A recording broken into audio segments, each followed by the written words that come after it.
that before? Like she's line dancing, like we had a great time. Like to me, it's about the experience, you know.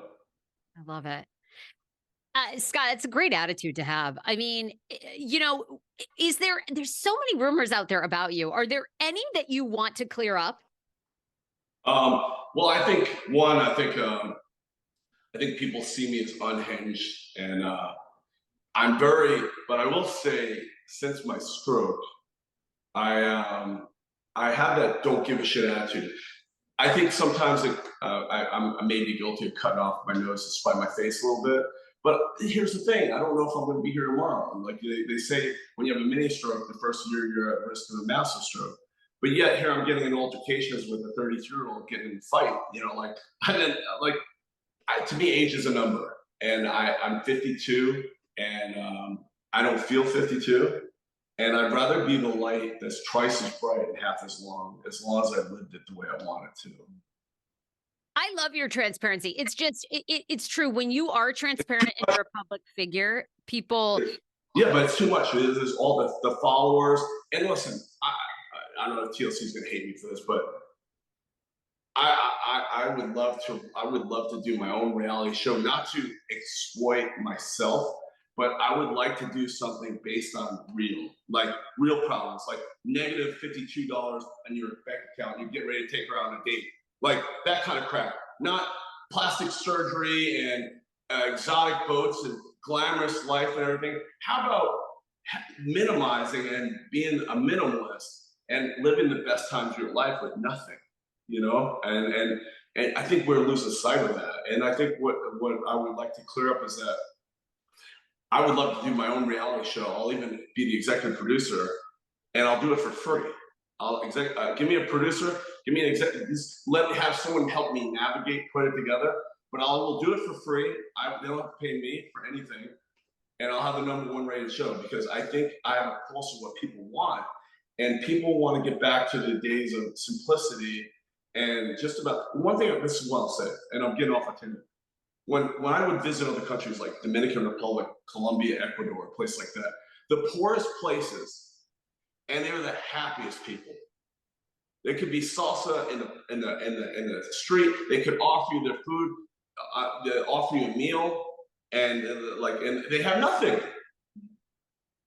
They're happy with who they are, and they're happy with just living their best lives and being content about just being who you are and being confident in your own skin. And I just feel like people are losing sight of that. And if I did a show, it would not to be exploit myself. It would be about showing that it's okay to be vulnerable. It's okay to be yourself. Just don't be a follower. It's not about getting people to like you. Or it's like TikTok, where they play the same goddamn song over and over again, and everyone's got to do a video of the same song. Holy cow, it pisses me off because it's nothing but followers. It's like, I march to the beat of my own drum, and I'm not saying that everyone has to conform to that, but just be happy with yourself and be who you are, and people are going to appreciate your qualities for what you bring to the table.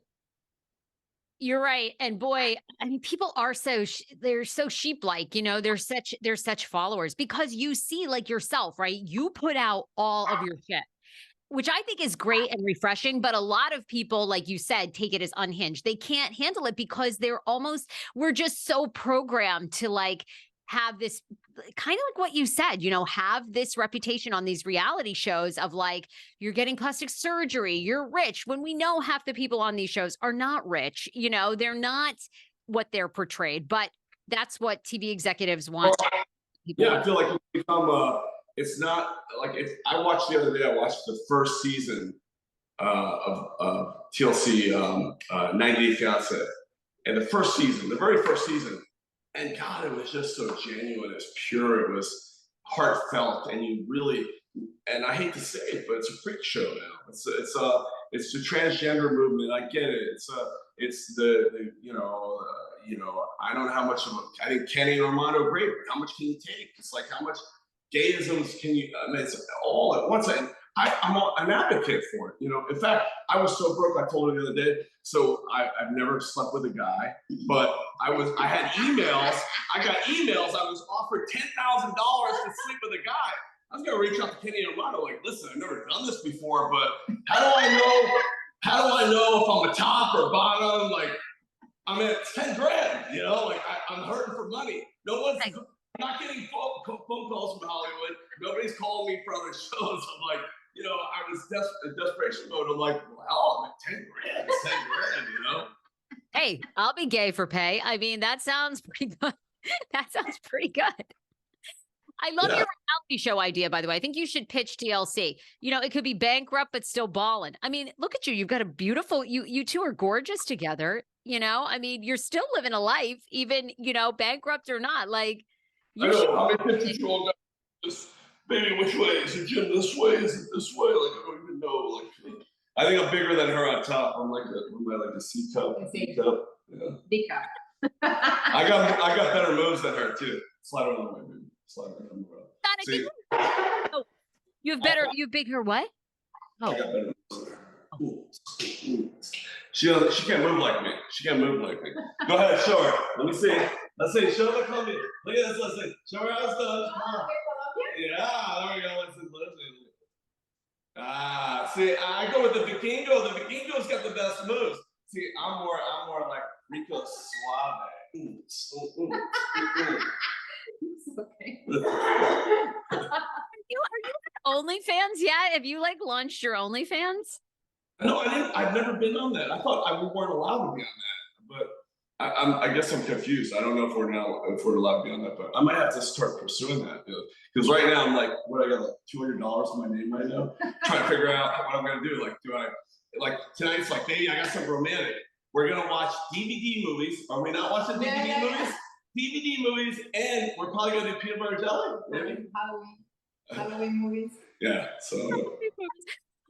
Well, Scott, we're happy to hear that because I think we're happy to hear that it sounds like you have a plan. Like you are going to be hired in respiratory therapy again. Yeah.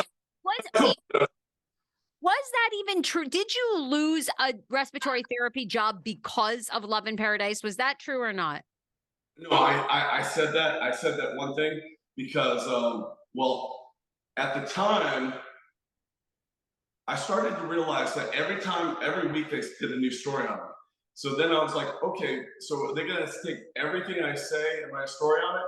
So I was going through a bankruptcy anyway, so I wasn't in a position to work till I was getting that done, right? So then I said, you know, thanks to the trollers and bloggers, you're ruining my life, and I lost my job because of you. I never lost a job. I never got the job. So I'm like, I just want to see it. And of course, there was like 3 stories out, and I'm gonna do the same thing again. I'm gonna bait them like, you know, thanks to the trollers and bloggers, bringing up my exes. Sandra broke up with me, and then sure enough, they're gonna do it all stories like Sandra broke up with him. He's a loser. He can't keep any Colombian. Blah blah blah. I'm sure. Wait, but don't you feel that's a contradiction? I mean, you were just saying you want to do this real, transparent show, but then you do kind of. Yeah, I am, and I'm very transparent. So I don't think it's contradiction. I was getting a pulse of how they keep writing stories, and then I just baited them one time to see because I own everything they write about me. 80% is true, and then the other 20% I'm either slandered or sensationalized the story. And I was just curious what they would do. So then I was like, okay, because I noticed like every time I do a story, I gain like 5,000 followers every week. Like if you go to Google, they had stories every single week. I'm like, okay, I wonder if I say this, because they were pissing me off, the trollers and bloggers. They were pissing me off. And I was like, all right, let them think they won this week. I'm like, thanks to you guys, I lost my job, and it's okay. I'll persevere. I'll find something else. No, see, I need to cross over to SAG. That's what I need. I'll be like the new Bruce Willis or Vin Diesel. Like if I do Vin Diesel, you gotta talk really slow and deep like this. Like the first mistake she made was going out with me. Second mistake she made was sleeping with me.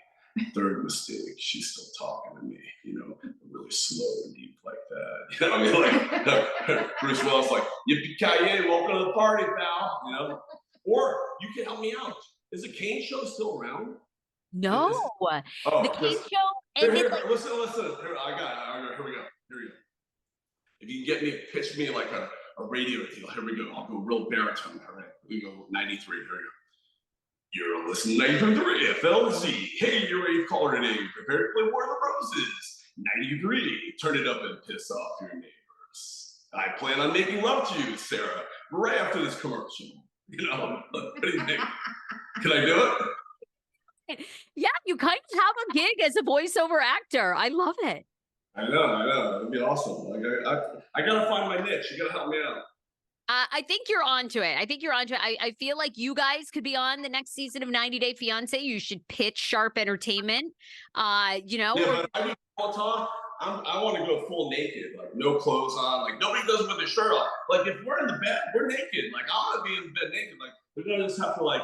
Would you do like a thong or something like that, and I'll do like a little, like maybe like briefs, and then I could do a little, dancing in the bed, make it fun, a little strobe light in there, mirror on the ceiling. We'll do like the X-rated on the top. Wait, do you follow the chick from 90 Day who sells farts in a jar, who's like made a fortune? You need to like connect with her. She's like a genius. Do you know Really? what I'm talking about?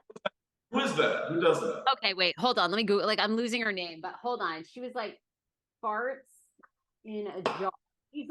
She's literally she's made hundreds of thousands of dollars. She used to be on 90 Day Fiance. Stephanie Mateo. Oh wow. You got to connect with her. She's like amazing. YouTuber turned adult content creator who claims to have made upwards of $200,000 selling farts in a jar. Dude, you guys could do so much. You're hot. Yeah. I'll do like I could do like what was it? I could do like the Seinfeld episode. Like Molly's got the bras. I'll bring back the bros, like for guys with big pectorals, like the man's ear, Rock your man's ear. Go shirtless on that thing. Get yourself in a jock strap. You'll be a millionaire. Sell your own farts in a jar. She doesn't have proprietary ownership of that, and you can fart in a jar and sell it. You guys, Sandra, thank you for joining the interview. We wish you luck. Scott, you are so entertaining to watch. We can't wait to see the Family Chantel season 5. You're going to be on it November. In November, it drops. That's going to be wild. November 6th, 9 o'clock. I'm psyched. Yeah. Thank you, guys. Scott, anywhere else you want people to follow you? You're on Instagram. Yeah, just Instagram. And then same thing for if you can tag Sandra, it'd be awesome as well. I've seen her. I'll just keep posting stories, and hopefully I'll be transitioning to New York here shortly, and I'm excited about my next chapter. Best of luck, you guys. We are rooting for you. Thank you for being on. All right, thank you, Sarah. All right, be good. All right, you guys. That was great. Thank you so much. Okay, wait, hold on. Let me